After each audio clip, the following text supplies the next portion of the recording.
Long have there been heroes, but the people no longer worship the Eternals or the old gods. The masked heroes of the Old West disappeared when the West was won, and while World War II brought about a new age of science-based heroes, the war is over. It is now the 1960s, and the people need someone to avenge them. Alright guys, welcome back to yet another episode of Hitchhiker's Guide to the Multiverse. I'm Flonzo. I'm Jimmy. And today we are getting into our most 616 mainstream Marvel Universe episode yet. Yeah. We're going to be talking about... The Avengers. So we're kind of getting a lot into like sort of the origins of the Avengers, right? Who were these characters before they became Avengers, and how were the Avengers formed? Yeah, we're going to be talking about kind of their initial appearances in the comic verse. It is fascinating how sloppy a lot of these origins are. They're very sloppy and very fantastical. Yeah, you really get like a sense of how they were just kind of churning these stories out, not really knowing what would stick. Yeah. It's kind of a wonder that these are the characters that stuck. Yeah, it's very much a perfect storm. Yeah, and it's interesting to see how, you get these like rough starts to these classic things. Yeah. Comes up in a lot of media. So, I mean, if you've been listening to our show and it's not great yet, stick with it. It'll get a lot better. It'll get less sloppy once Disney buys us and reboots us and Robert Downey Jr. is playing me. And... Who plays you, Flonza? I mean, I think Jim Carrey. That's a wild movie. This is the start of the Marvel age, right? This is where these characters, these Avengers, what we think of as Marvel Comics, when we think Marvel Comics today, got started. There's a really sort of classic story about Martin Goodman, who is the guy running Marvel Comics, which around this time they started being called Marvel Comics. What was it called before? It was Atlas before this, which was also somewhat like the distributing company of the comics, and it was Timely originally. Okay. That's a kind of good segue into like a little bit before these comics were coming out. The parent company of DC Comics was the one who was actually getting them out to the stores and all that. Interesting. Yeah. So one day Martin Goodman, who's running Marvel Comics, is playing golf with Jack Leibowitz, who was head of DC at the time. And they're talking about, like, where are comics right now? The Comics Code had just gone into full effect. There's someone listening to this who might not know what the Comics Code was. So that was, like, regulating, you couldn't have things glorifying crime, you couldn't have vampires, drug use, all sorts of these things. Which, like, horror and crime comics were what were selling really well. Right. So, go to this golf game. These two heads of... Marvel and DC are golfing, and the head of DC is talking about this new comic they're putting out called the Justice League, talking about these team superhero books. That's the way of the future. So Martin Goodman tells Stan Lee, hey, we need a superhero team, like the Justice League, which they didn't have the characters for at the time, right? So that's how the Fantastic Four gets started, is this idea of a superhero team. Interesting. I didn't realize that Fantastic Four was a industry response to the JLA. Exactly. That's crazy. Yeah, but they weren't the same as the JLA because, they didn't have that staple of superheroes. They had some of those World War II characters like Captain America, but... Yeah, kind of slapdash thrown together. Yeah, exactly. They didn't have anyone who was, like, popular at the time the way, like, the superheroes who were popular through the 50s, Batman and Superman, basically. Mm-hmm. Like, no one was really paying attention to any of those other books. And Dick Tracy. Yeah. I want him in the Avengers. Hey, scumbag. That's actually a good question. Who owns the rights to Dick Tracy nowadays? Actually, I know who owns the film Probably rights. Disney. Didn't they make the movie? Well, the director of that movie actually had the film rights. Oh, no kidding. Yeah. Interesting. This is a whole other aside, but there's like this like made-for-TV special that he made specifically to like secure those film rights. I feel like I've heard this story before. Yeah. Sorry to throw us down the Dick Tracy alley. Yeah, no problem. But it does like kind of illustrate where comics are at the time, right? Yeah, absolutely. So almost all of the comics we're talking about today were written in 1962. So this is kind of them trying to, throw everything at the wall, see what sticks to try and put together this superhero team. What characters can they come up with who stick around for more than an issue? Yeah, I'm super curious, and I'm sure you'll dive more into this as we kind of blast through these issues, but I'm curious how they decided on who to use for these particular teams, because like most of them are written as if they're like almost like a Twilight Zone-esque story. Yeah. Right? It's like this crazy thing happens to this person that negatively impacts them, and Well, how horrible. that's what a lot of these comics that Marvel was putting out at this time were too. These kind of sci-fi horror kind of comics. Little vignettes. Yeah, exactly. Yeah. Like 5, 10, maybe 15 pages if it's the cover story, like kind of outer limitsy kind of things. That's a great analog. Very outer limitsy, like sci-fi inspired. Yeah, usually a little twist stuff. ending at the end, Yeah. but a lot of times very halfway thought through. Very Red Scare. Yeah, there is so much communism in, yeah, I think actually just every one of these characters. Yeah. Yeah, we'll definitely get to that. Most of what we're reading, it was Stan Lee's idea, but his brother Larry Lieber actually did the actual scripting.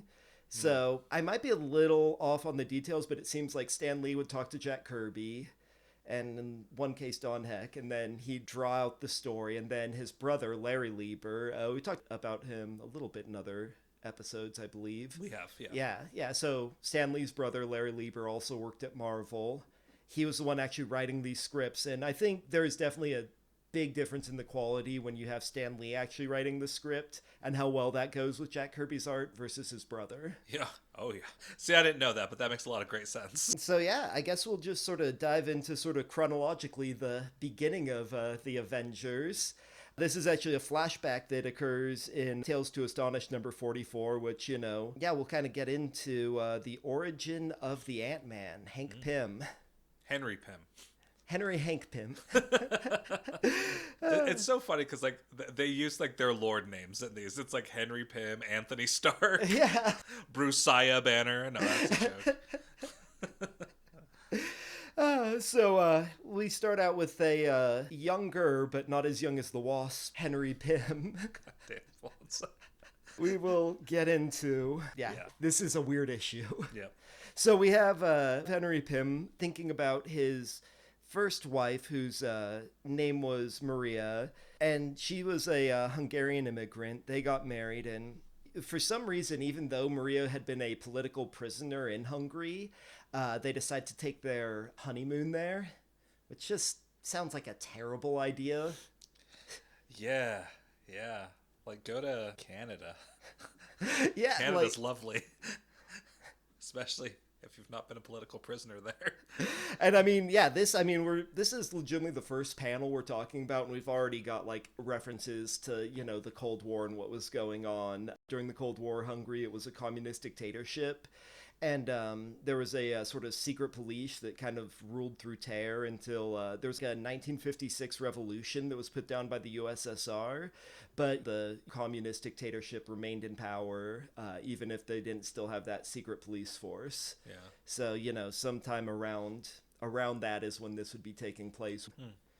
This is actually probably both the most well-written and most problematic issue that we're going to talk about today. Yeah. And we'll get back to it a little later. But anyway, as we're continuing in Hank Pym's origin story, or a Henry Pym. So as they get back to Hungary, it's like, oh, no one's gonna know that you're an American, or not thinking about the fact that she was legitimately a political prisoner as a young girl here. Right. She's like, I know what they think. So yeah, she gets kidnapped by, I assume, that secret police force, the AVO or AVH, depending on when this is set. So they kidnap her, they knock him unconscious. We see that he's in the American embassy when he learns that his wife's body's been found, and there was a accident at her father's lab in the U.S. that they think was also related to those. Exactly. Yeah. So he's the first to try to avenge, or he tries to avenge his wife. And, when he goes out trying to have this street justice, he ends up in the Hungarian prison and being bailed out by this guy who I guess is like a consulate or ambassador in Hungary. And something that we do get is that Maria's father says, "Go to the ants, thou dullard," which is a biblical reference. I really wondered what that was at the time. It actually is more well thought out than I thought. I'm like, what a weird saying It's to a have. very strange saying. Yeah, but apparently it is Proverbs 6:6. Go to the ants, you sluggard, consider its ways to be wise. It has no commander, no overseer or ruler. So, different translations, but essentially saying, look at the ants, see how hardworking they are, try to be like the ants. Really speaking to his core. Yeah. He's all, ants? Did you say ants? You will see he becomes very obsessed with ants in very scientifically inaccurate ways. That he does. So yeah, he remembers that saying, "Go to the ants, thou dullard," and he gets inspired to fight communists as a scientist. So then we go back to his first, actual appearance in our time. Hank Pym first appeared in a earlier issue of Tales to Astonish, issue number 27, which was titled "The Man in the Anthill." This is again one of the, like we were referencing early, like a Twilight Zone-esque scenario. Yeah. Yeah. Yeah, it actually reminded me of I want to say it's like the second episode of the animated Tales from the Crypt series, which like kind of deep cut, but I remember they had a very similar plot that I feel like was better done than this. I didn't see it since it aired when I was like 6 or something. Well, gosh, it had the animated Crypt Keeper. Of course it was better than this. That guy was a hoot. Yeah, this is an issue. It came out in September of... actually, it came out in 1961, but had a cover date for 1962. And it was kind of written that way we were talking about, where it's like Stan Lee came up with the idea, Larry Lieber actually wrote it, we have Jack Kirby art. And when the story starts out, we have Hank Pym. He invents what he calls a potion, which, modern comic readers would know as Pym particles. That can, change... Liquid Pym particles, Alfonso? Yeah, he actually refers to it as a potion, which is a very scientific term. Yes. So he pours this potion, first he tests out on this chair, and then, like any good scientist, he's like, okay, time for human experiments. I'm just going to offhandedly pour this on myself, which, how does this even work when you really think about it? Like pouring a liquid, like, he just pours, arm? this little, vial, pours it on his arm, pours it on a chair, Yeah. I imagine that would just make any part the liquid touch shrink, just which his would have this skin very gets super firm. Yeah, exactly, because it's like he's going inside it, Right. The thing that I thought was super funny about this segment of the comic is like he's almost trying to justify what shrinking stuff can be helpful for, and he's like, you could ship things for so little, you don't have to pay things. Logistically, we can move. Well, realistically, there are so many better uses for this than fighting crime. Literally. I've thought about this before, if in a world where Pym particles exist, why is everything not completely different? Unless they're, super expensive to make, but there are multiple people who use this and seem to have no problem. It's so funny you say that, because, as I was reading this, I had the same exact thought, maybe a little tangential to what you're saying, but, I was like, why don't we see Pym moving trucks all throughout the Marvel universe? Or instead of UPS, it's UPS, it's Pym, United Pym Services, and there's just so much little shit back there. That would be hysterical, but you don't ever see that, because it's like you said, there's no actual use for these other than I can grow big and small. Well, and again, if it's inexpensive enough, this is great. You can shrink everything down, save a ton on shipping costs. It's what's that movie, Downsize? Legitimately, we could put unhoused folks. That's terrible. Yeah, actually, it is funny. The only time I've really seen Marvel do this is with prisons. Literally, they have these Pym particle prisons. It's real Superman-esque. Yeah, yeah.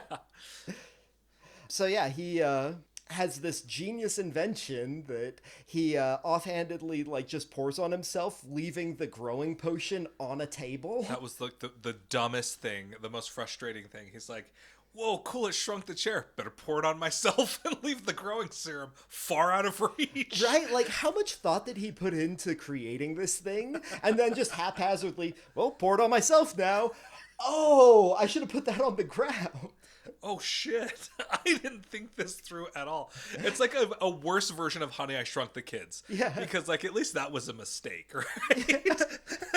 This is, like, so willful. Clearly, there must have been years of planning that went into this. Literally. Down the hatch. And then, he decides he's going to run outside.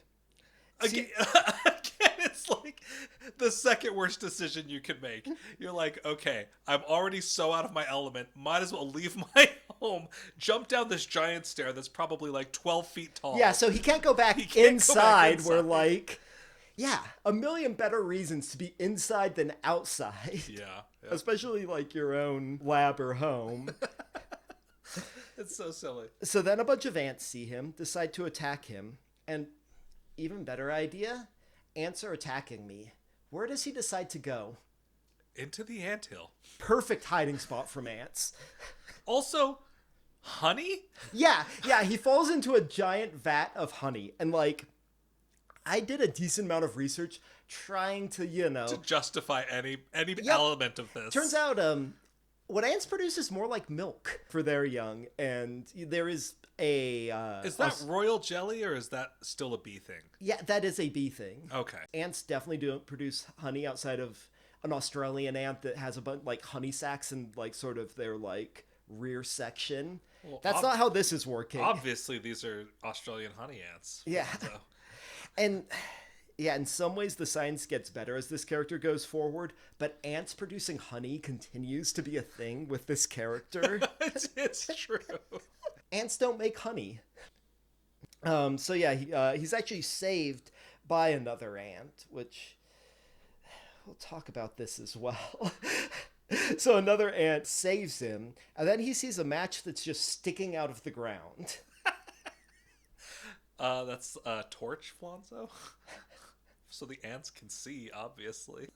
So he ignites this match by throwing a rock at it, which I want to buy whatever matches he's using, where you can throw a rock at it and get it to light. Well, they're strike anywheres, obviously, but the ability to, like, pick up a boulder, which, to be fair, he has his same level of human strength. Yeah. Just shrunk down.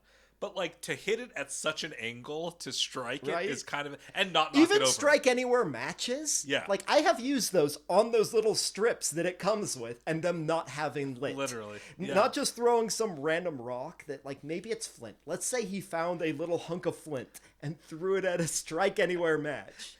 Still... To be fair, it comes directly after the whole ant honey scene, so it's the less egregious of the two. If you're reading and have not suspended your belief by this point, are you astonished? Yeah, it's what these tales were assigned to do. So, in this really unnecessary scene too, of like the fire doesn't accomplish anything big, other than buying him some time to make this lasso that he made from hair. He had a rope. Yeah. Like, he just had a rope with him or something. Good thing I had this lasso in my pocket when I shrank. So he gets away, ends up being, attacked by another ant. This is where we discover he knows judo, which I guess, on his path to avenge his dead wife, makes so much more sense than most things. Yeah. Makes his way out of this anthill, and then... another great thing, there's the one ant that wanted to save him, that he's able to suggest this is where we're going by pointing. Yep. Yeah. Yep. I mean, don't get me wrong. wrong. To the serum on the windowsill. Yeah, works for, like, a dog. A really well-trained dog. Yeah. I've used pointing with several dogs. Mammalian species do respond to pointing. We'll get into how ants communicate, but it's certainly not through pointing. Maybe he, like... projected his pheromones that way. Yeah, actually, in all fairness, it is actually like right around this time that like they were first like starting to publish anything scientific about how ants did communicate. Oh, no kidding. Yeah. Okay. Like it was actually Google's AI told me it was this very year that it came out, but interesting. Yeah, we'll get to it, but So it's kind of behind the times regarding ant science. You know? yeah. Yeah. They still should have probably figured out that an ant wouldn't respond to pointing. Just shows Stan Lee with some ants. He's all, go! Go, my friends! Spread the words of Marvel Comics to all! Excelsior! Oh, shit. So he gets to the growing serum, which conspicuously leaves dangling over a windowsill. Yeah. Like a cooling pie. Like, what kind of comic book bullshit is this? Years and years of research. Okay, I'll test this out and I'll put this vial hanging sideways over the window. Just in case. Just a bunch of giant plants underneath it. Like, weeds are out of control these days. But yeah, he grows back to normal, and then he decides he's gonna pour the serums down the drain, which I imagine being that plumber of like this weird distorted. It's like the pipes shrunk dramatically in some places and are huge in others. I mean, maybe if you pour them down equally, it just it just water. canceled each other out. So then he learns that, hey, an ant saved my life. Maybe ants are okay. I'm fine by ants. That's why I'll always go to the ants, thy dullard. So then we come to our next scientist turned hero, Bruce Banner. The Incredible Hulk #1, which this is actually one that was concept and written by Stan Lee.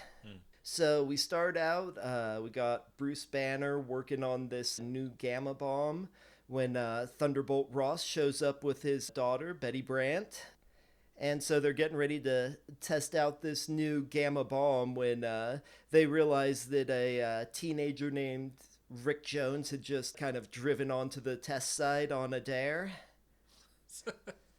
Real riffraff. Yeah. Riffraff who like becomes like such a big part of like Marvel continuity for a time at least. I actually know nothing about this guy. I think he becomes Bucky for a little while. Like he ends up, there's a long period of time where like Captain Marvel and him like switch places in the negative zone at any given point in time. That's crazy. Yeah. He's just out there playing his harmonica. Yeah. Like it ain't no one's business. So yeah, Bruce Banner comes in, saves him, is able to kind of like throw him in like a trench. Exactly, and sort of get him out of harm's way, but then the bomb goes off. And I actually really do like the visual of this as you see the bomb going off and then you see him like coming out of unconsciousness with a similar kind of scream. Yeah. So quick question, Flonzo, what exactly does a gamma bomb do? Does it turn people into Hulks? I mean, I think it just explodes in gamma radiation, which then gives people cancer, because like that's what gamma radiation does. It's like the ultimate dirty bomb if that's what they're going for. Yeah. Gamma radiation really is like this kind of catch-all term for like the smallest particles, which are like the worst to DNA because they just slice right through it essentially. Okay. It's like the most cancer-causing kind of electromagnetic wave. Yeah. Okay. And sometimes, for whatever reason, when particles that small interact with Marvel biologies, I guess because of that celestial, go back to like our second episode if you want to know about that. They're bred from celestial goo. Yeah, exactly. You know, some hardwired into human DNA. Some rare people do have the right kind of DNA that when it gets sliced by gamma radiation, they mutate in a way that is usually green. Yes. Or distinctly other colors, as we will see with this Gray Hulk. I mean, he's green and gray and sometimes teal. Which is, my understanding, why they changed him to green, because it was easier to keep a consistent shade with the printing technologies of the time. But yeah, so he got caught in that gamma blast, wakes up, you know, as Bruce Banner, sort of back on the base. We also see at this point that Rick Jones, you know, who's an orphan, he feels like he owes Bruce Banner everything because no one had done anything for him until this point in time. Yep. Kicking off a wild period in this young boy, in both these guys' lives, really. Truly. So, yeah. About to go off the rails for Bruce right here. Yeah. So, yeah, they're sort of sequestered into this sort of quarantine zone. And then all of a sudden, this Geiger counter starts going off, which I wonder if that is still a thing that's ever been brought into the comics. That's a good question. Like to like show he's hulking out. Yeah, which this might be the first of many times we see powers that just kind of disappear that some of these characters have. Yeah. But yeah, so the sun goes down. He's not seeming particularly angry, but when the sun goes down, he turns into this grayish green Hulk. Yeah, it's super interesting. That did catch me off guard. The whole like werewolf element of the Hulk that he originally started out with. Yeah. Yeah. And it is like retconned later that this is actually a different Hulk who is more intelligent and more representation of Bruce Banner's id. A different Hulk? What does that mean? Like the Grey Hulk, like it's a different personality. Like Bruce Banner gets angry, he turns into this green Hulk. And then there's the Grey Hulk that's kind of more this like id-fueled other personality unto itself. There was a while where the Grey Hulk was like his own character. It's sort of taken over Bruce Banner, and he was this character, Joe Fixit, who worked down in Vegas. And then actually after that, he lived in Reno for a good long while. Okay. Yeah. Interesting. Well, that's where we're from also, for folks who don't Yeah, know. yeah. If you want our origin story. Yeah, growing up was crazy. You'd see the Hulk just wandering around town. Always at the rib cook-off, front of the line. What a guy. But yeah, so the first time there was any kind of Hulk, it was this Grey Hulk who was less kind of mindless and more this sort of id-driven person. Yeah. Who, And just immediately knocks the shit out of Rick Jones. Yeah, just kind of tosses him off to the side. It's funny because there's several panels where he just does that to this poor kid. And the kid's like, this is honestly the nicest person ever. Like, I love this guy. Such a toxic relationship. I'll do anything for you. You're the only one who ever cared for me. Out of my way, insect. So yeah, he sort of breaks out of the quarantine, totals this Jeep that's driving by, wanders out into the desert. Which brings us to part 2 of our story, The Hulk Strikes, where, they're kind of seeking out where this beast is. And he kind of like instinctually wants to go back to this cabin where Bruce Banner's lab was set up. Yeah. And happens across yet another Soviet villain of this story. Igor. Yeah. Or Igor, depending on... Yeah, there's not a pronunciation guide to this character. Who, Grey Hulk just comes up to, smashes his gun, takes him out, and you see what he was looking for, the top secret report on gamma ray bomb, Which is like, okay, so just to kind of illustrate this scene a little bit, it's literally taped to the bottom of a clear beaker. Yeah, and clearly labeled, like, we've got to hide this super well, tape it to the bottom of something, this cleared bottle, and name it top secret report on gamma ray bomb. Oh, I think this is what I was looking for. Yeah. It's like, what the fuck? It's so funny because it's so like emblematic of that like type of writing that's just meant to punch you in the face with the meaning. Yeah. Which, I mean, I guess like as you kind of mentioned, these science-based heroes were a big part of like World War II stories. So I guess this is, I think, the only character we're talking about who was created in an actual, like, this is the first issue of this character. Yeah, he's not like derived from a different series. Yeah. Which, I mean, this is more of a monster story than a superhero story. It's a real Jekyll and Hyde story. 100%. I didn't have a chance to double check this, but I think I've even heard that from Stan Lee. Like, yeah, absolutely. Yeah, actually, we have a sort of Hyde Jekyll moment where he sees this picture of Bruce Banner and he just hates him, which... He's like, take it away. The Hulk's such a snowflake in this. What a bad picture of me, no! No! Oh my god, look at my glasses! And a plum suit? Oh no, what was I thinking? The 80s actually had a lot of really good Hulk comics kind of dealing with this psychological element. Yeah. It's good stuff. I like it. And like there's, again, like these characters are way different later on. Yeah. I think this is something that's maybe not as good on its own, but was reflected back to and like meanings added to. Yeah. In ways that were interesting. 100%. And yeah, it's definitely better writing than when Larry Lieber tried to do it. And I think a lot of it is, I think there's a disconnect with the art and Larry's writing sometimes, whereas like you do see as much as like Jack Kirby did talk a lot of shit on Stan Lee. Like, they had this artistic collaboration that worked well. Yeah. Yeah, and again, like, very much, I think, speaks to, like, the point in time, like, the atomic age, and Yeah. trying to, like, I don't know, connect to, like, adolescent boys, and like what's I just think of like Jay and Silent Bob every time I think about like the psychology behind some of these heroes, you know, puberty and whatnot. No, totally. And Hulk is a very popular character with young boys for a reason. Yeah. Like, who could punch the hardest? He's so powerful. Yeah. Ashamed of himself. Just like me. I wish I wasn't puny Billy. Hate Billy. I want to be Bruno. Another great panel where he just fucking backhands Rick Jones.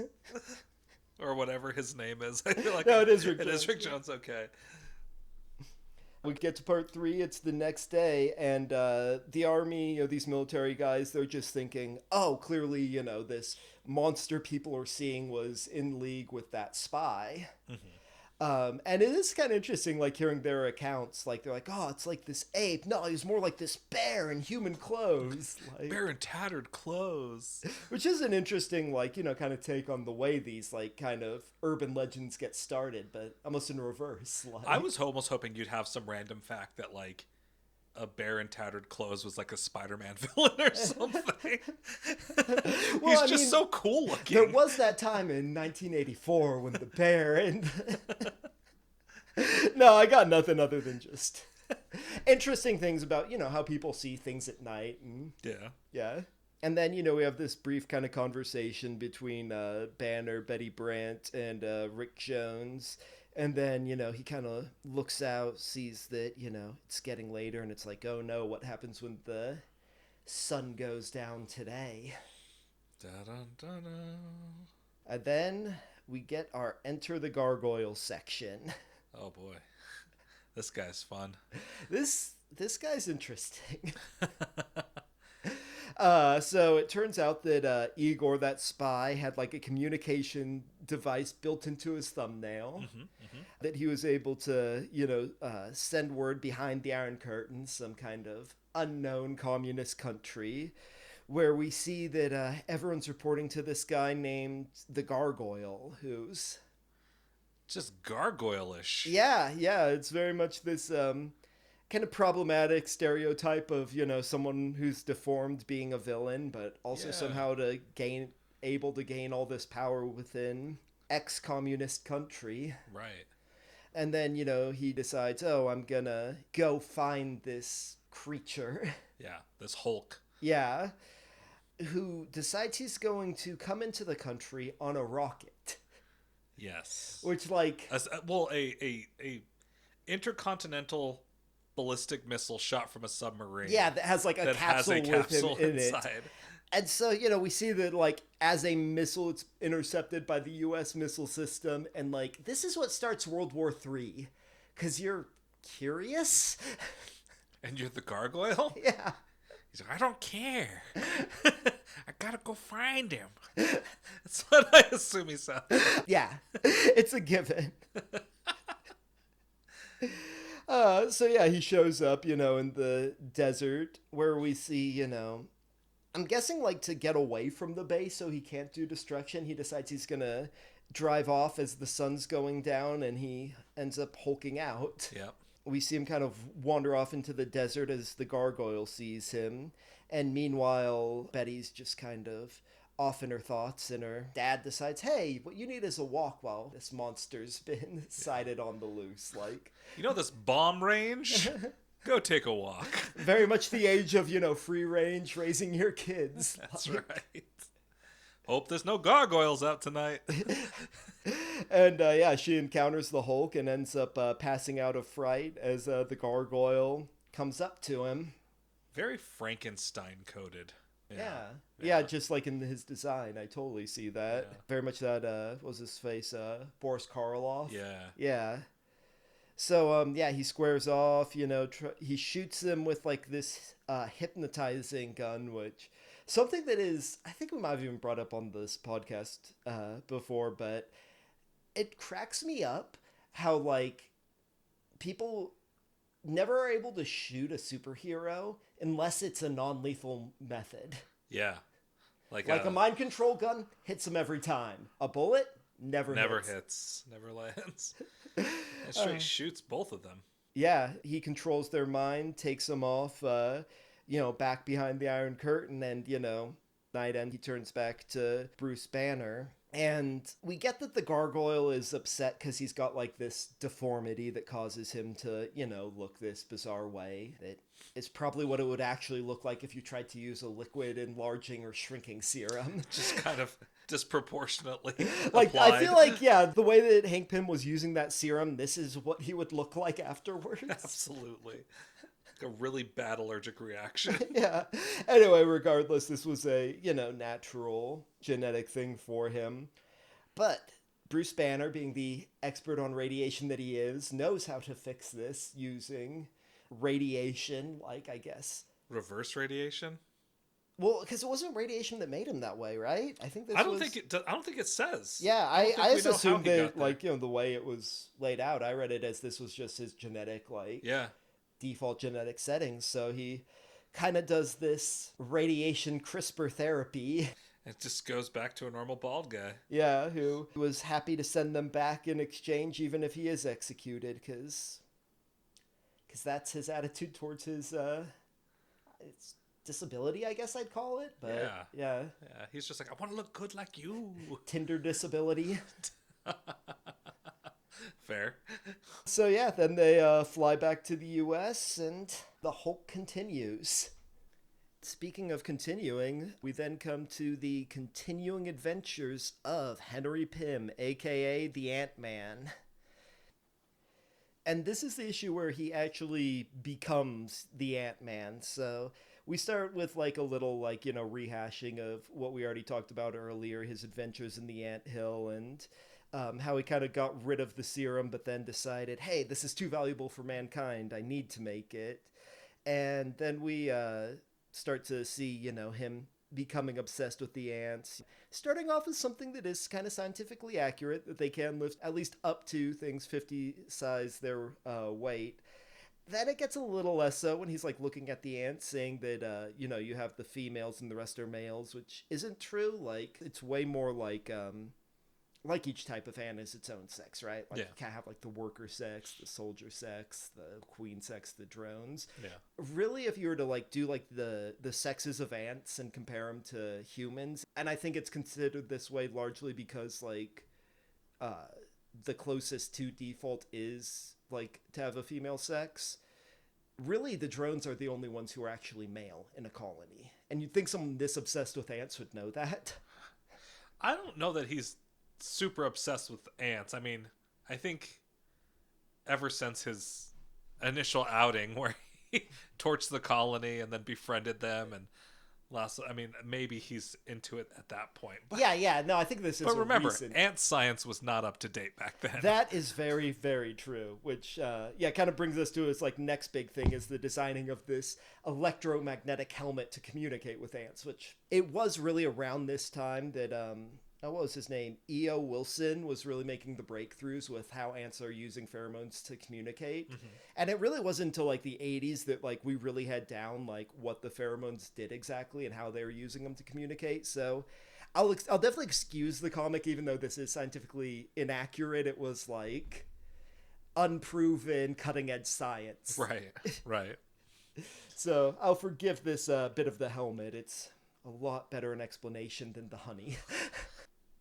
It is interesting though, because I've always been like intrigued by the shape of the helmet. I'm like, is it just meant to look like an ant? And they actually kind of go into some of the reasons it is why. Used for like communicating, and he specifically does call it an electronic wave, which makes it seem like some kind of electromagnetic wave, which he has chalk it up to shooting out little pheromones. Yeah. But doesn't actually explain some of the distance we see him use it with, so. Totally. Yeah.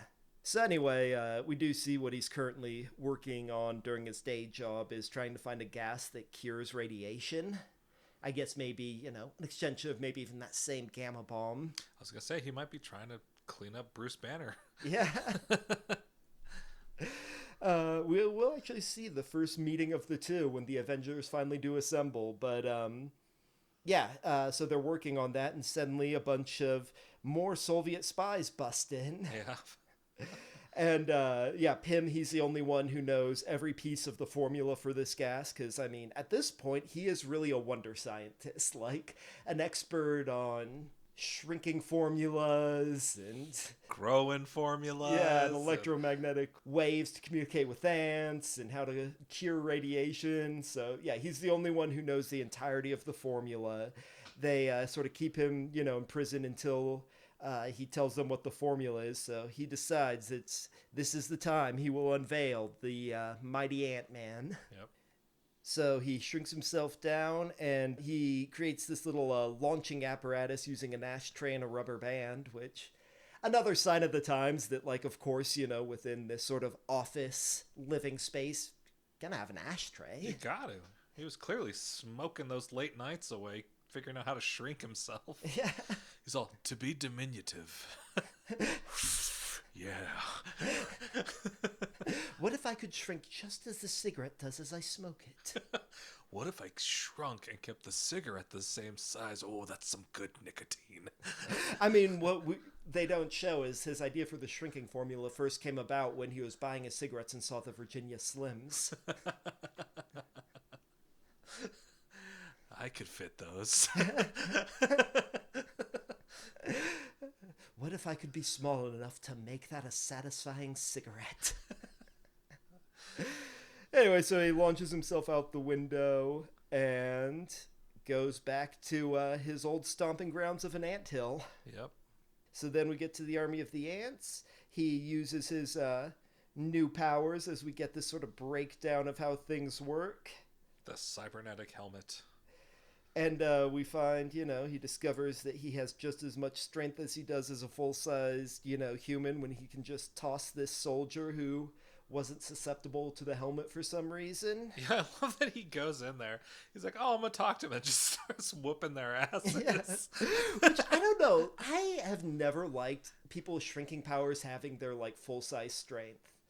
What don't you like about that? I don't know. I feel like it's an interesting story, just the adventure you can have being that small. And I feel like it just makes them weirdly overpowered. And I guess that's kind of why they do it, so they're not weak. Something else that bugs me is when he gets to be the giant man or Goliath later on. We'll talk about this next week. Wouldn't his strength be proportionate to? Yeah, and it doesn't work that way. No. He has this super strength when he's bigger and not when he's smaller. And I feel like it lends itself to more interesting storytelling if they've got to figure things out at that size. You know what I mean? Yeah. I think you're opening yourself out, not having that power, I think opens you up to more interesting stories than having that power. Right. You might not win as easily, but that kind of sometimes makes for a more interesting story. Yeah. Yeah. Yeah, I totally agree. So that's just always something that's bugged me, and we see it here. What? Ant-Man bugs you? Heyo. Hey, joke.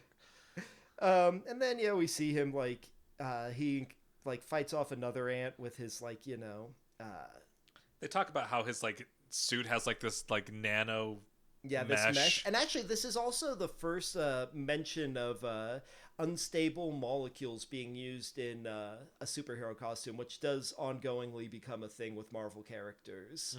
Mm-hmm. It's actually associated, I know with the X-Men, they say they got it from the Fantastic Four, so maybe it was Reed Richards who invented it. And he was doing his thing at this time. Yeah.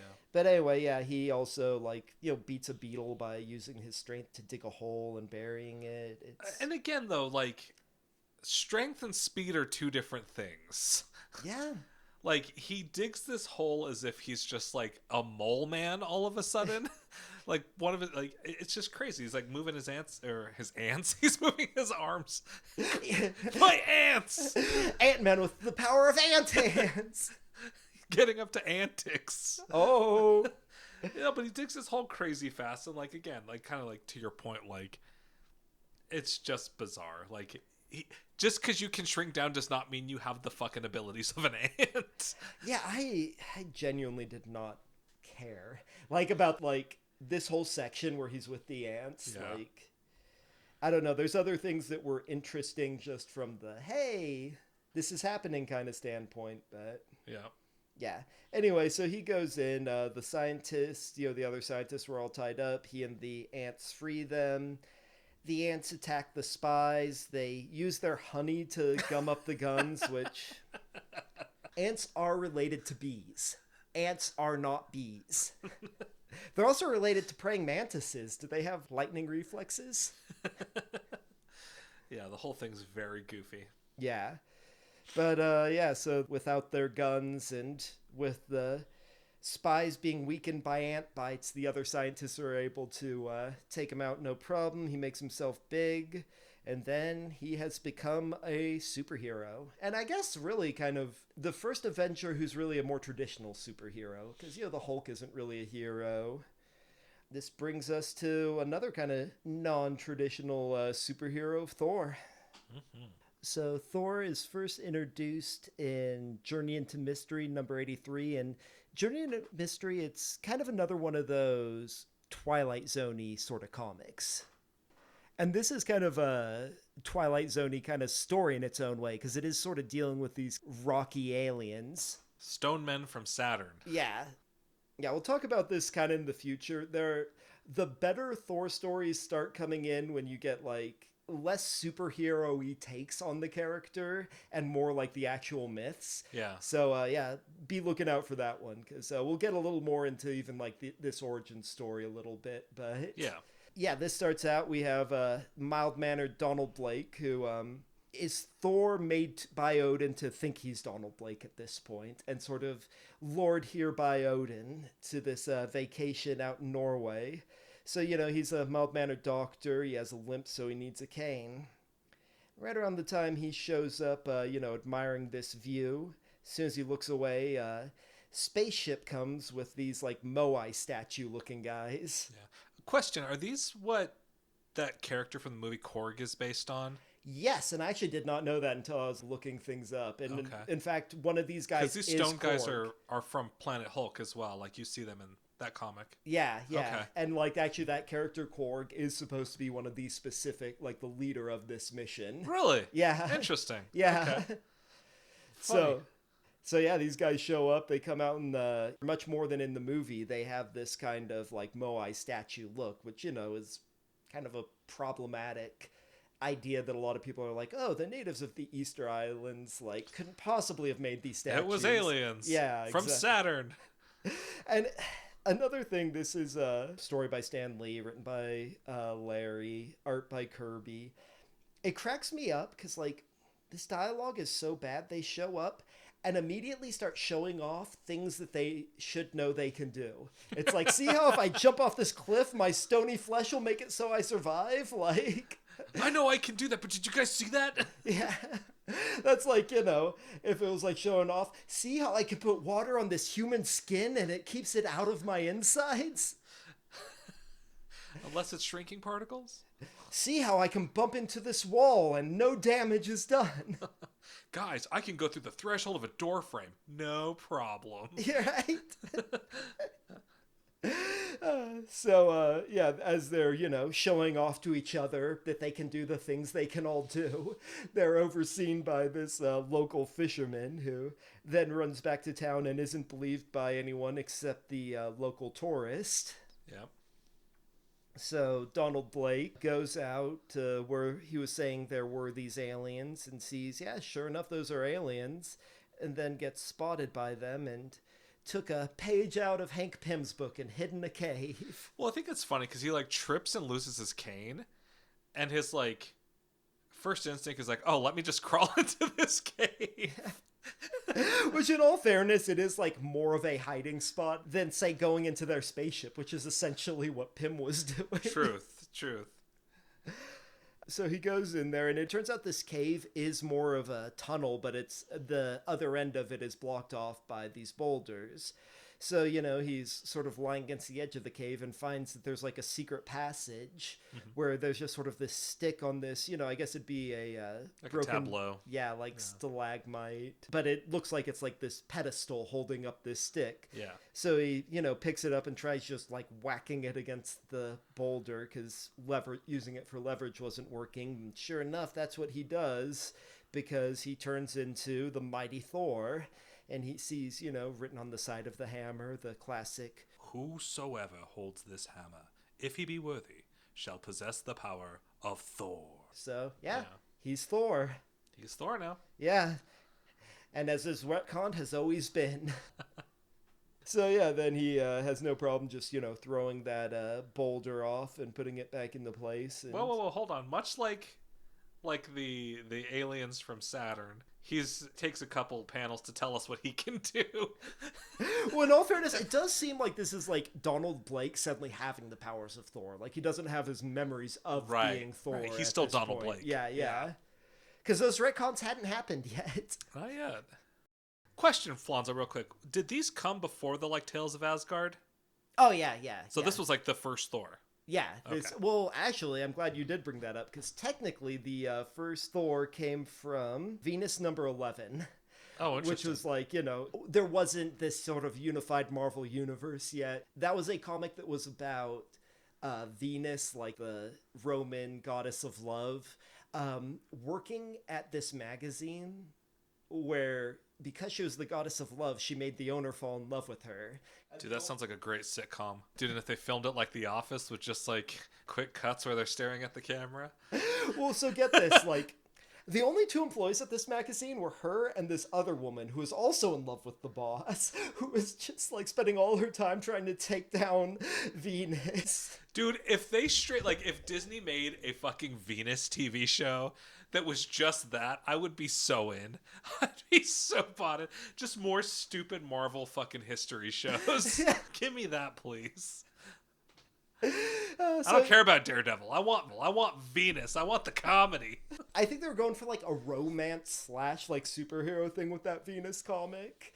And like there's one where she's like inside this evil scientist's mind, literally fighting his evil demons.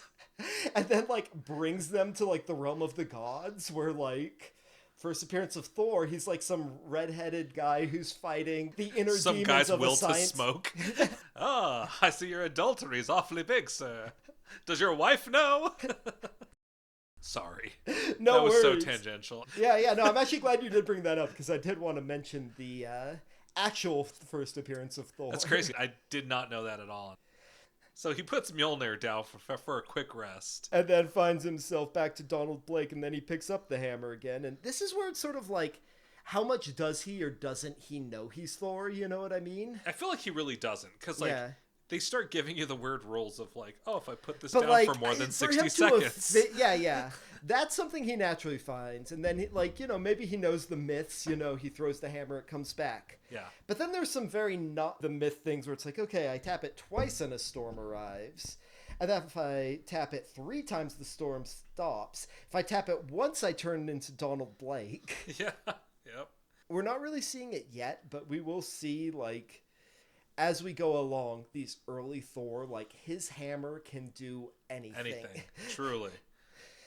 So yeah, then we kind of cut over to people who are going to sort of fight the aliens, but then the aliens make like a hallucination of a giant dragon. Is it a hallucination or like a projection? A projection, I guess, is better. Yeah. This dragon's fucking crazy looking too. Yeah, and like I will say, like, I don't feel like they would just eject from their planes like this, but when you think about the size of what they're seeing, I could see them freaking out a little bit here. No one can stop them, so Donald Blake re-Thoricizes himself and goes into battle. As we get to part 3 of this, which is actually something I noticed traditionally in these Thor things, there's never a part 1. It's only part 2 and part 3. Interesting. Do you think that's just like a misprint? Because we're using the Marvel Unlimited app. Like, there truly wasn't a part 1?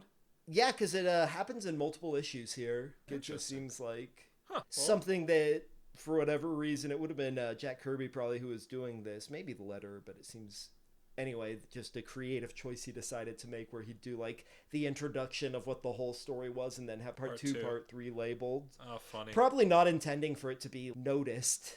Not Not expecting that, over 50 years later, like, people would be... Two people like, yeah. There was no part one. How many times do you have to tap your hammer to get a part one around here? 4 times, and he destroys the meta narration going on. So anyway, he goes into battle, starts, fighting the men from Saturn. They drop a trap on him. He gets out of it, throws his hammer to get rid of their guns. They try sending a robot. That's nothing for Thor. Just busts it right in half. Yeah, and so they flee. Goes back to Donald Blake, and that is the beginning of what is, at this point, a very superhero-y Thor. Very, yeah. The saving of people Thor. Yeah, he fights a lot of supervillains who are very underpowered for what he's fighting as things go on. In fact, the issue after this, South American country San Diablo has like a warlord named, not the god who's known as the Executioner, but just some, new communist leader who's named the Executioner who he fights. So even the mighty Thor is fighting communism in his second appearance. Yep. But we're talking more about the origin of the Avengers, so I want to get into his third appearance, where he finally fights his mythological nemesis, Loki.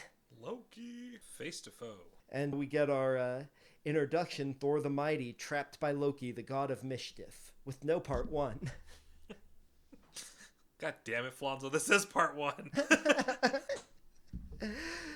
So we start out, again, story by Lee, written by Larry, art by Kirby, and we're still in 1962. At this point, the cover date on that first one was January of 62. This is a cover date, October 62. So, these stories were coming out in quick succession. Yeah.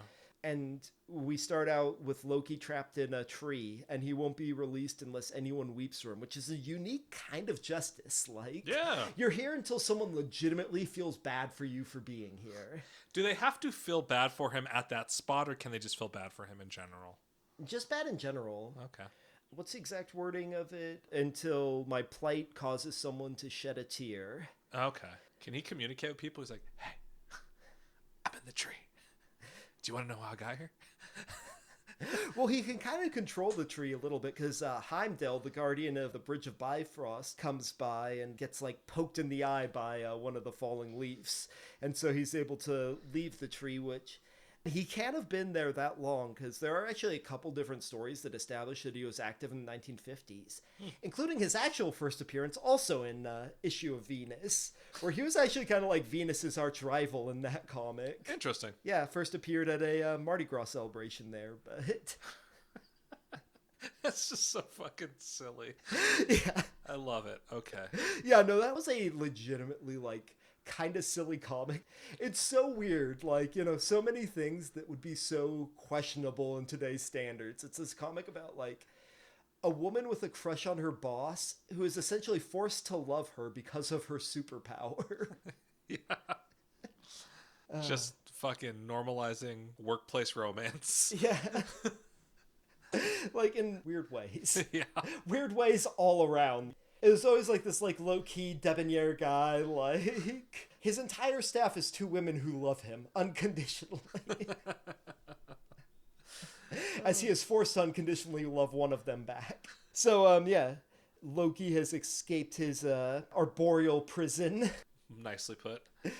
Trying to evoke my Stan Lee vernacular.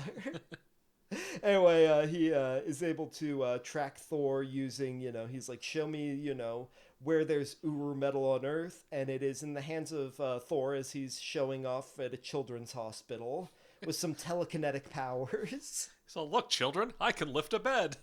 Because my hammer can do anything. So Loki shows up back at Earth, kind of in a disguise. By the time he shows up, Thor's already gone. So he decides to get his attention by just turning people into negatives of themselves, which would actually, I feel look kind of cool in a film or something. It would look awesome. Yeah. Yeah, it's trippy as all hell. And it just so happens to be right outside Donald Blake, the alter ego of Thor's practice. So he sees that, turns to Thor. runs up, is able to turn them back by spinning his hammer and emitting antimatter particles from his hammer. Because, classical power of Thor. Fucking incredible. He is very mighty indeed. Then he sees the man, recognizes him, and he turns to Loki. So then we get to part 2 of this non-part 1 story. Thor the Mighty, the Vengeance of Loki. So yeah, Loki, he turns this carpet on the hotel into a magic carpet and then hypnotizes Thor. Tells him, oh, just throw it in a lake. That doesn't work because the hammer just comes right back to him. So he creates, one of his illusions of Thor, being one of his more consistent powers. But Loki's legitimately magic, so... Yeah. Not that Thor isn't, but... They're both just doing whatever they want. Yeah. Whatever moves the plot along. Right? I feel like the story of a lot of these. Literally. Whatever moves the plot along until start selling books. That's right. So, he, hands essentially nothing the hammer and it falls down, and then everyone's trying to pick it up, but none can. Except for Donald Blake, who, because he's still kind of been hypnotized by Loki, doesn't remember anything until he picks up the hammer. As Loki flies off with his flock of doves, or pigeons? They look more like doves, but... I think they're doves. One of those things where it's I assume they were pigeons when Kirby drew them and then were not colored as doves. Yeah. So then Thor chases after him. They end up having a brief scuffle in a theater before coming to some railroad tracks. Loki knocks some people on. Thor lifts them up. In a way that I was thinking, I'm yeah, I guess this would be possible, but you'd have to be so precise in how you do this. Both tracks would have to be dead even. Yeah. Then we get Loki had turned a oil logo into a Pegasus, which, looking into it, it was probably the logo for Mobil Oil, which was this red Pegasus, yeah. Mm-hmm. Which is the first time of many that we see an Asgardian flying on a Pegasus. Yes.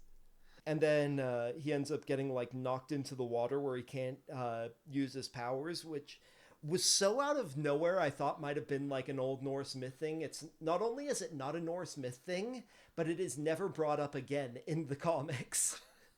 Just the one time he's all, balls. Yeah. The water.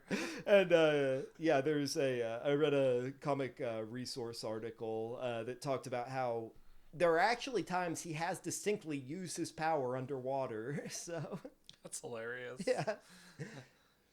So then he ends up just hucking Loki, I guess, up all the way back to Asgard. Yeah, up that Bifrost Bridge. I did mention this earlier when Loki first showed up. What's the nurse's name? In the very beginning? Yeah, his love interest. Oh God, what is her name? Yeah, she was Thor for a good long while. Jane? Yeah, Jane Foster. Thank you. Yeah. Which, interestingly, she's become Thor, and they've done some interesting things with her recently, but growing up, I always felt like she was, the least interesting of the love interests, just tossing that out there. The least interesting of the love interests. Who would you say was the most interesting? Mary Jane, actually. I'd agree. Just of, classic, main. Yeah. I feel like Mary Jane, and part of it is, inconsistencies of writing, but, which, have been brought together over time to, a very three-dimensional character, you know what I mean? From, definitely. The party girl to the abused by her father to being that self-assured actress and model and great versus call. Jane Foster, who is just the nurse who was the love interest. Right. Because you gotta have those. Because she's a nurse for Dr. Blake and workplace romance. Who also I brought her up initially when Loki first shows up, she's attracted to him.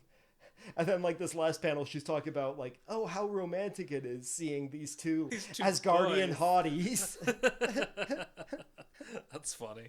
So, that is the first appearance of Loki, who, spoilers, is the villain that brings the Avengers together eventually. But we haven't met all our heroes yet. So next up, we've got one of our most popular superheroes, the origin of Iron Man. Yes. Excited to talk about this one. This is, I think, equal parts an interesting and problematic story. Very much so. I think it's, probably the the most what you'd expect from the origin story because it is so timeless, but at the same time, like, we have so many of these vague from over in the Eastern Bloc or the Soviet influenced generic countries. This is set in Vietnam. Yep, exactly. So yeah, we've got this one again, plot Stan Lee, written by Larry Lieber, but we got Don Heck as the artist, which I don't know him super well. I honestly, a lot of the time, I most think of him as the guy who was doing the art when Jack Kirby wasn't. Yeah. Well, and the art's it's really good in here. Yeah. I think he handles movement really well. That's good stuff. Yeah, totally agreed. We're still in 1962 when this came out. This is cover dated for October. It came out around August. And we start out meeting Tony Stark.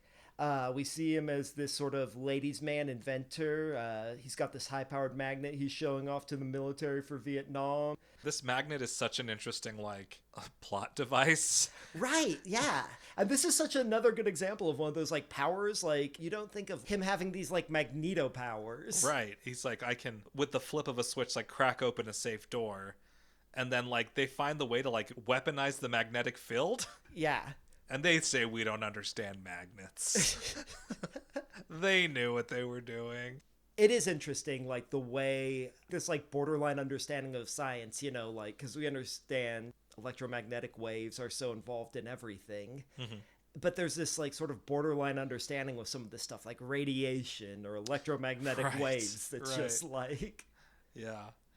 See him, you know, wooing all these ladies before we flash over to our Vietnamese villain of the piece. Yeah. So, as Fonzo mentioned, we get to the villain of this issue, Wong Chu.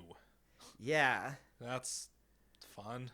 Yeah, and it's interesting because, like, thinking of, like, you know, an American early 60s view of what was going in Vietnam, I see what they thought he was, but this just so doesn't mesh with my view of what the Vietnam War was. No, not at all. Like, one, he's just like a very racist caricature of an Asian individual, and he also is called the Red Gorilla Tyrant because he's kind of a bigger guy. Yeah. It just, I don't know. And some of the art, too, like you see some of these other kind of like Vietnamese soldiers with just really kind of horrendous caricatures of faces. Yeah, I think we might be looking at that same guy at the bottom of page 3 there. Yeah. Horrendous in the sense of, like, it's just offensive. 100%. Yeah. And yeah, they kind of describe him like he's this Viet Cong warlord, sort of. They don't use the phrase Viet Cong. Yeah, but he has, like, his own, like, tribal city. Yeah, well, it seems like what he's doing is he's, like, conquering these villages, and he gives them, like, his sort of modus operandi is, like, oh, you know, someone in your village can fight me. If they beat me in hand-to-hand combat, I won't, like, invade them. Yeah, he's like, somebody wrestle me. Yeah. I'm going to win this country over wrestling you one town at a time. Which, yeah, again, like, it was so much more complicated how things were working in Vietnam. Exactly. We should mention that, like, with the retcons and the sliding time scale, that you understand a little better if you listen to our episodes on S.H.I.E.L.D. But with that sliding time scale, the Vietnam War has been retconned to being Sien Cong War, which is kind of what they've used to kind of replace everything from, like, World War II to the Korean War to Vietnam War to even Gulf War. Yeah, some of those 90s wars. When we were growing up, the retcon was that this was happening during the first Gulf War. Yeah. The short one. The much shorter one. But yeah, so all that said, we're introduced to this guy. We see him wrestling the villagers before we come to Tony Stark arriving with a bunch of South Vietnamese soldiers, regular troops. Yeah. And it's a little confusing here because they're, like, talking about how they're being seen by North Vietnamese troops, but it's like, while they're saying that, you're only seeing the South Vietnamese troops with them in the background. Right. And also kind of an example of how, like, the writing and the art don't mesh as well when Larry's writing, I think. Yeah, agreed. And so they also talk about, you know, some of the guns that Tony Stark's already given to them. What's the deal with the weapons in this? Like somehow made the logistics lighter so they could get more munitions into Vietnam?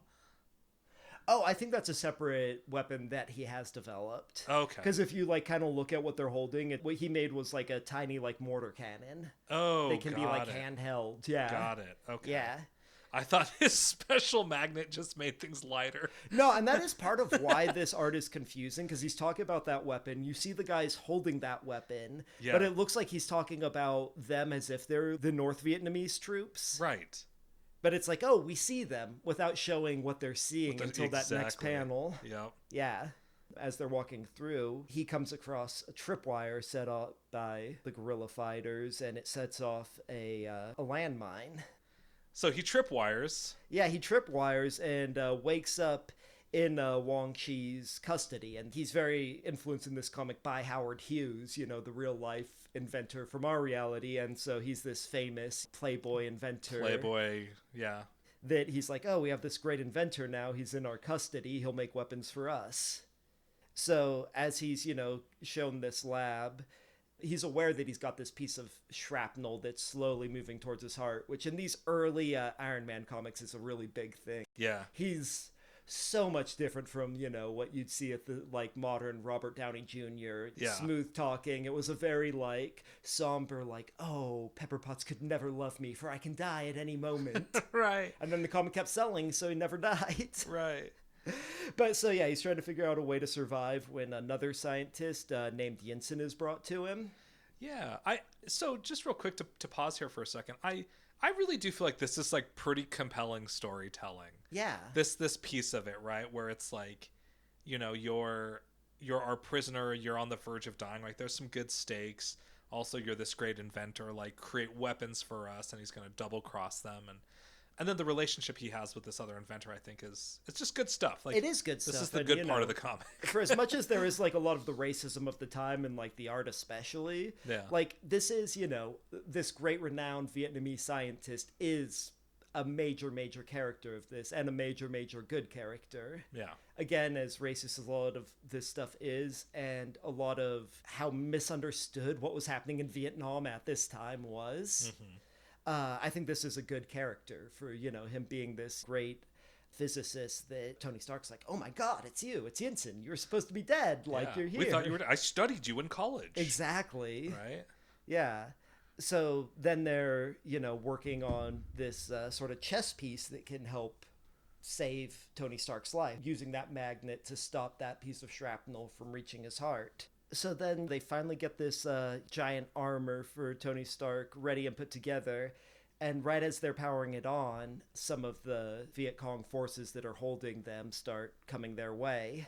Yeah. I really like this scene because they installed their own warning light to let them know when people were coming. I just love that. Like, it's like, oh, we have defense things that we've also created here. Yeah. This like week we've been in here, we've created a suit of armor, recreated the magnet. Also, something that alerts us to when enemy troops are coming. Yeah. Truly two of the world's greatest minds. Greatest minds. I love it. Mm-hmm. So Yinsen has to go hold them off, and ends up giving his life to hold them off long enough for that armor to power up. Because Yinsen sacrifices his life, Tony Stark is able to power up. Yeah, power up and fight back against these troops. And we see some of these things this simple armor can do. We see that he does have like this magnet that's built into his armor. Well, I love it because he's like, you know, they're coming in and he's trying to figure out what he's doing. He's like, oh, hey, I can redirect the airflow so that I can fly, but also I got these suction cups. Yeah. I'm going to put these suction cups on my hands. And I'm going to hang on the ceiling and no one will notice me. He's like, I can redirect the airflow and I can control magnets to crack open doors, and the magnetic field of radiation, also suction cups. A scientist's best friend. It's very funny. I loved it. Well, and just showing, too, like, in these early stages, like, when's the last time you thought about Tony Stark's suction cups? So, yeah, we see he gets into the conflict with Wong Chi himself, who ends up fleeing. What I like about this, too, is, like, there's a point where... What's the villain's name? Wong Chi? Wong Chi. Is it Chu? Maybe. I think it's Chi. So. He's, like, talking through a loudspeaker, and Tony Stark kind of, like scrambles the message that's coming out of it so that he can't alert other guards or whatever.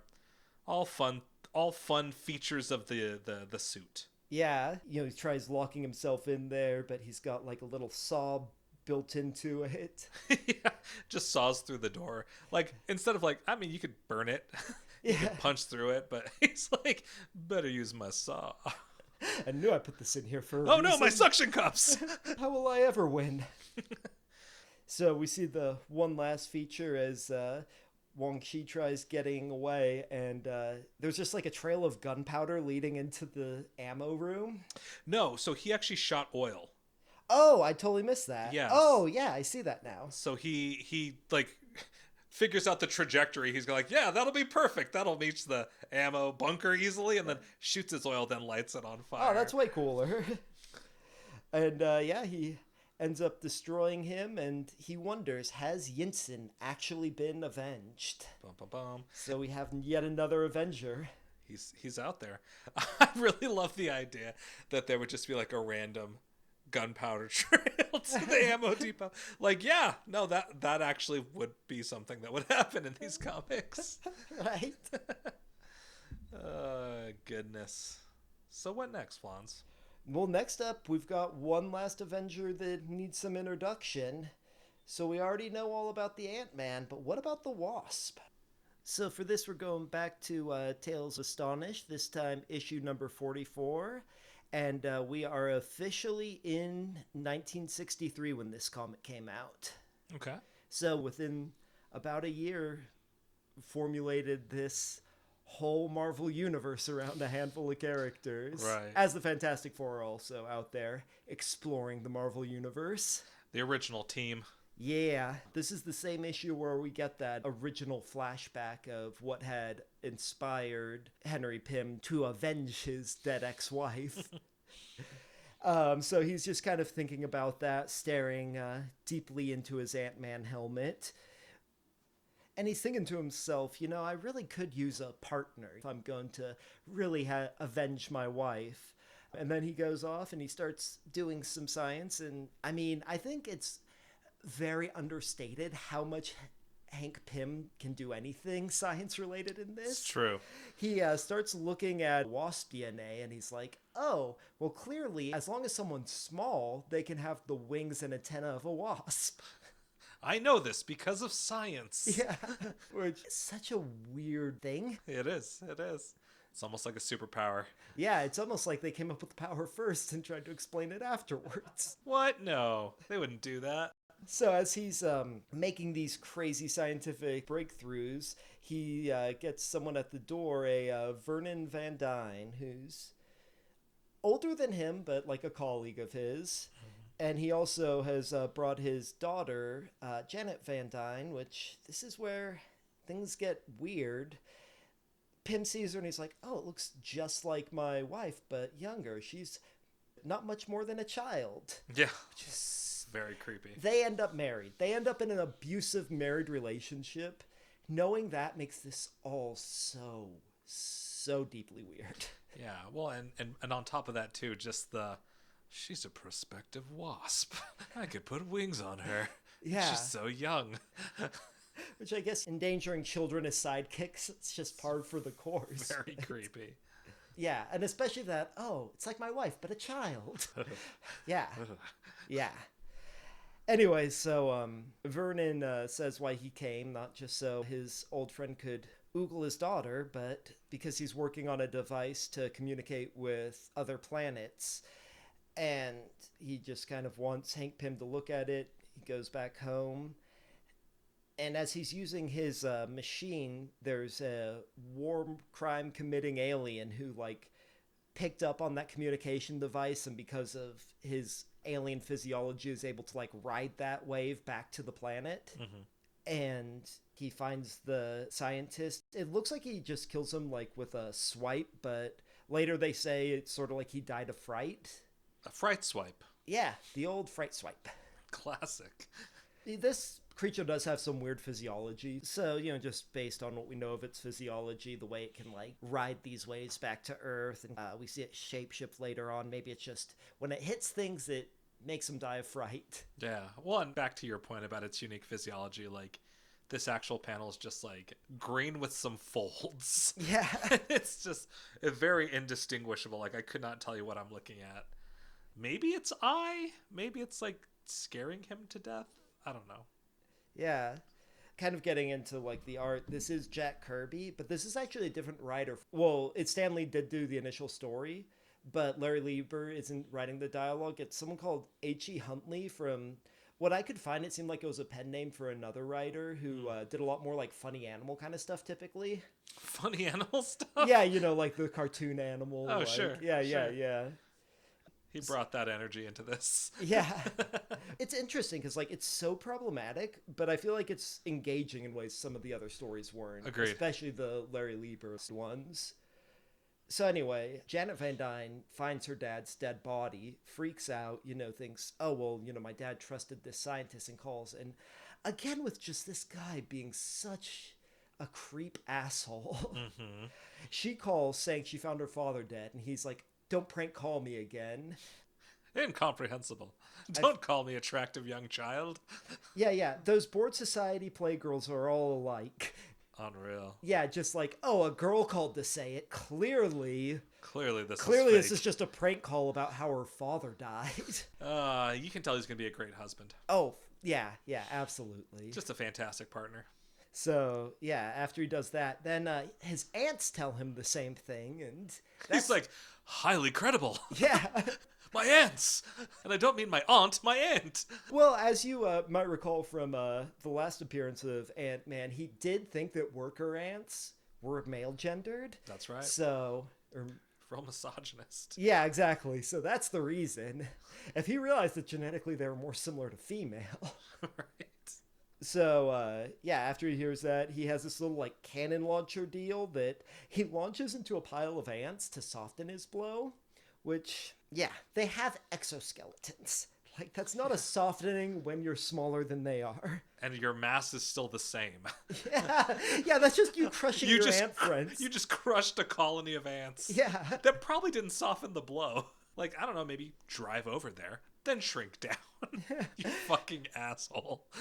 Well, it's such a unique method where he, like, makes this miniature, like, human cannon. It's just a gun. Yeah, really. He's just like, I repurposed this, I'm gonna shoot myself out of it. With my gunpowder boots. So yeah, he goes over, investigates the crime scene, talks to Janet. Do you think his voice pitches up when he's tiny? I mean, I'd assume it'd have to, right? Which makes reading it so much more funny. Like when he's just having a regular conversation with someone.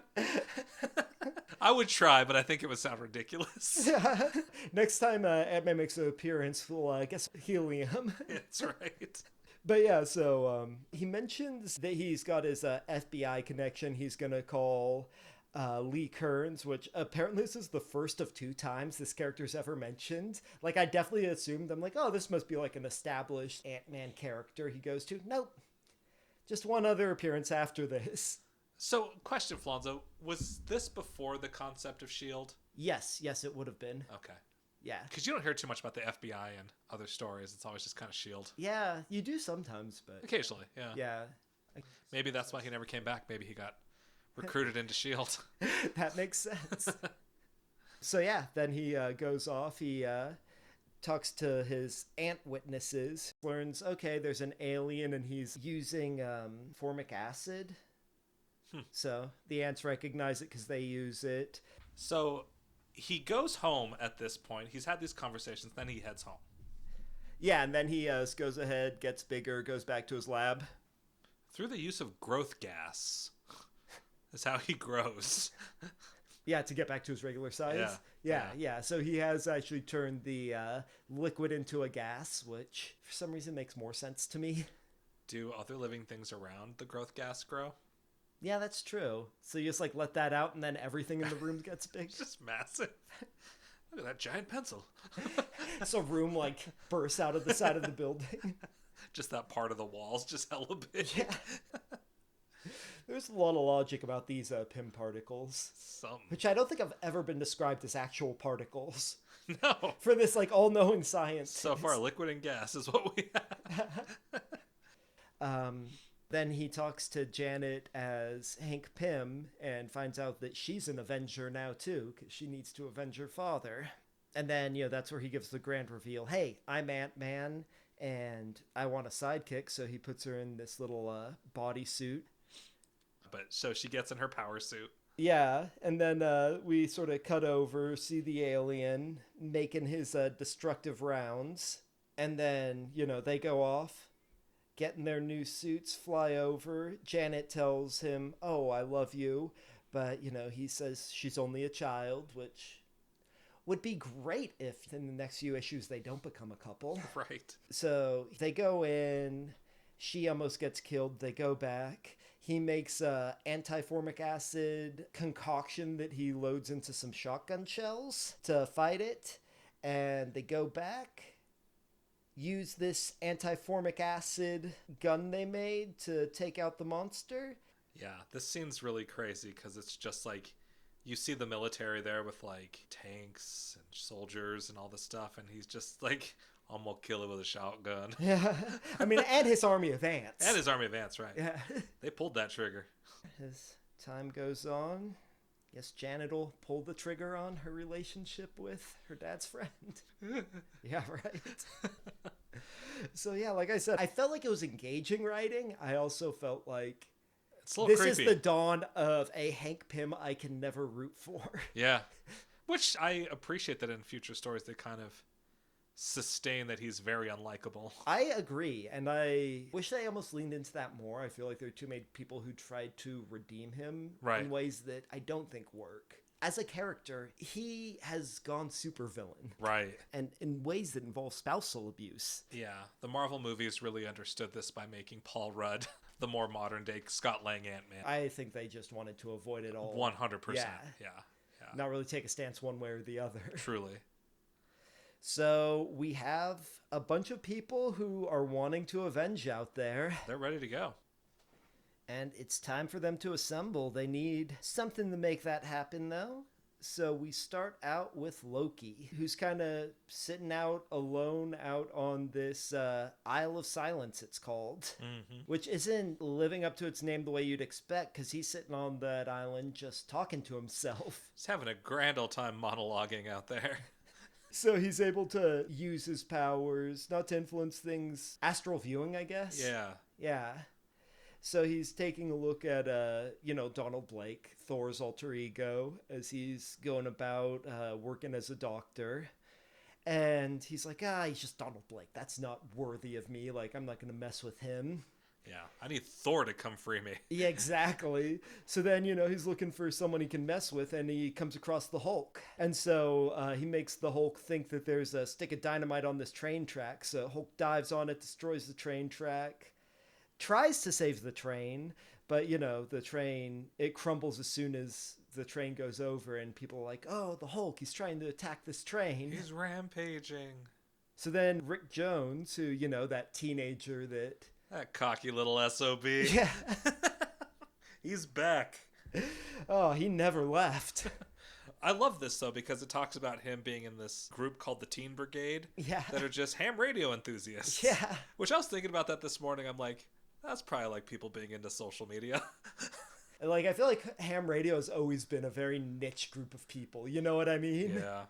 I feel like the modern equivalent would be more like people who are super into, like, Linux message boards. That's super good, dude. You're right. It's the Linux users of the world. So these proto-Linux kids, this was actually their second appearance. Yeah, the first was in Hulk number 6. Oh, nice. It says on the panel. Oh, it does? I did not pull that from, like, memory. That is funny. I legitimately did that research and did not realize that was right there on that panel.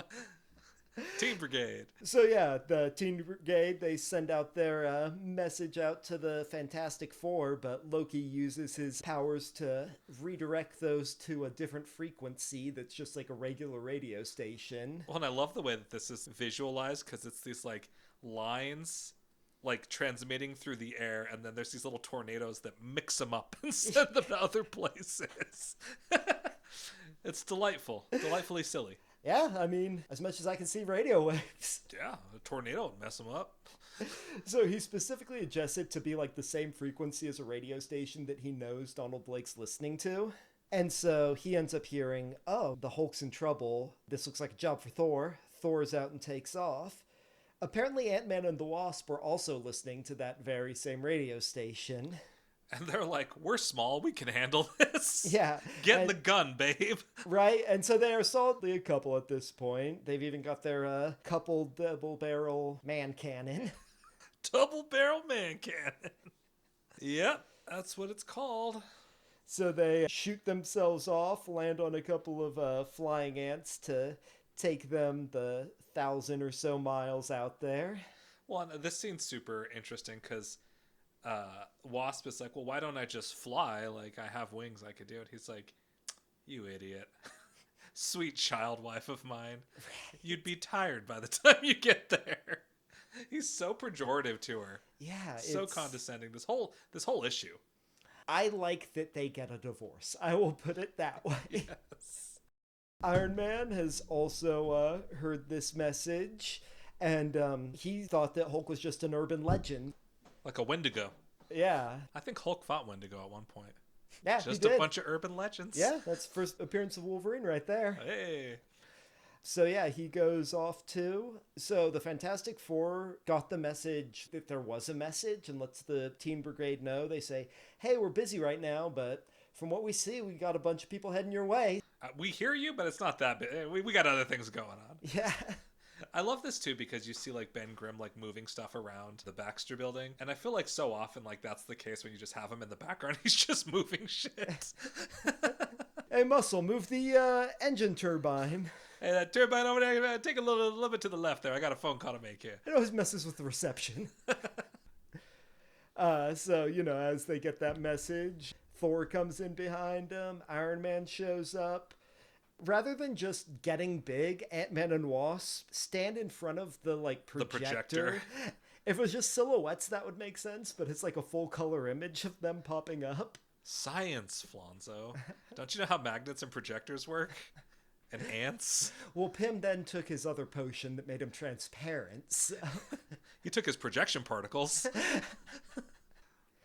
So, yeah, they all show up there, and Loki then sends an illusion of the Hulk running outside, because he can't. It seems like he can't do anything like substantive from his Isle of Silence, but he can send these illusions. Yeah, he's like trying to get Thor's attention. Yeah, so he sees him. He sees he's an illusion, and he knows immediately it's Loki, so he takes off to Asgard. Yep. So meanwhile, we get to see where the actual Hulk is, and you know, I read this, the first time I read this was back around the time the Avengers movie came out, and I don't know why this didn't stick with me more, how absurd this is, what happened to the Hulk. Yeah, this is wild. So paint a scene, Flonzo. So we're introduced to the Hulk as he's dressed as a clown juggling a seal, horse, and an elephant. Mm-hmm. And what seems to have happened is this circus came across the Hulk, looking like the Hulk. And rather than thinking, oh, that's the Hulk, what they thought was, this is a robot. That makes sense. The way I think that this went down in my mind, right? So, like, join me in my mind palace, is I feel like they came across the Hulk. He was like, oh shit, I've been caught. And he just started doing the robot to distract them. And they're like, look at that robot. He'd be great for our circus. He's all, steady, steady. Don't blow your cover. Don't blow a gasket, Meccano. You can do this. It just went with it. So as he's trying to pull off his cover of being a robot, there are some ants at the circus who, you know, relay the message to Ant-Man of where he is. Yep. So, you know, he's got his underground networks of informants there. So can he just, like, tap into ants anywhere? Yeah, there seems to be no distance. Like, it works with how they explained it with the electromagnetic waves, but, like, in this day and age where it's, like, we solidly understand ant communication, how this works makes no sense. He has the internet. I like it. Anyway, he's got them digging through concrete underneath the Hulk. Yeah. Yeah, they show up there. Wasp talks about how hot Thor is. And yeah, we see the ants dig that pit underneath. Hulk falls in. Meccano? I am sorry, Meccano falls in. Thank you. We don't know who he is. That is true. We just know he's this big green guy. For some reason, they think it's the Hulk. Yeah, that robot looks awfully Hulkish. Turns out it is actually the Hulk. Can you believe it? Shocker. So Ant-Man and Wasp, they start fighting the Hulk. Then Iron Man comes in, and once that happens, Hulk just runs off. He takes the tent with them. Iron Man chases after, and then we switch over to what Thor's been doing. Mm-hmm. So he's talking to Odin. He needs permission to go see Loki in his little prison island. Odin says, hey, you can go there, but just so you know, you're my sons. Like, I'm not interfering in this. Yeah. He's like, that's your business to meddle with. I like this scene a lot where he's rowing to the island of mist or whatever. Yeah. Because it gives you some good, like, Asgardian stuff. Like, he gets tangled in roots and has to, like, hammer his way out. And then there's this volcano that they can erupt, and when they do, there's these like gas globules that come out that can sap you of your godly power. Right? Yeah. So Thor chooses to dive underwater to get to the island. Yeah. Why a lot of these Asgard stories are interesting is like Thor's kind of overpowered when he's doing the, Midgard Earth stories, but Asgard's a realm that presents danger to Asgardians. Yeah. So yeah, he comes up to the island, and we find out that the island, it's not called the Silent Island because you can't talk. It's called the Silent Island for the silent ones, who are the trolls, who live underneath the island. And so this troll pops up and grabs Thor. Is this like common troll lore that they have unbreakable grips? That's not something I've heard before. I've never heard that before. But that's like the big master plan, is to grip him and take him down to the troll city. Yeah, and that's sort of like the agreement they made. It's like, hey, take my brother and you can have like this great Asgardian slave. Yeah. Essentially. Yeah, he ends up, fighting off the troll with his hammer, and then Loki makes an illusion of himself, followed by an army of illusions. Mm-hmm. And the way Thor deals with all these sort of fake Lokis running around is he creates a windstorm that blows them all off, and only one of them tries to save themselves, and that's the real Loki. Yep. So now he has Loki captured. We flash back to that battle between Iron Man and Hulk on Earth as we see Hulk kind of jumping by a plane, and Iron Man gets directions from him. We go to like this sort of Detroit-style auto factory where the fight continues. And this is the Marvel stuff I love, like the very like Stan Lee, just everyday world stuff. You know what I mean? That like literally in the heart of Detroit. Exactly. Like in a motor factory. This setting that the day-to-day people would have known. I love seeing this stuff. That's great. I love seeing how the fantastical interacts with the ordinary. Yeah. And I feel like there's a lot of that missing in a lot of superhero storytelling in general lately. Definitely. You'll see these big epic battles, but how does that affect the everyday person, you know? What's the actual implication of this? Yeah.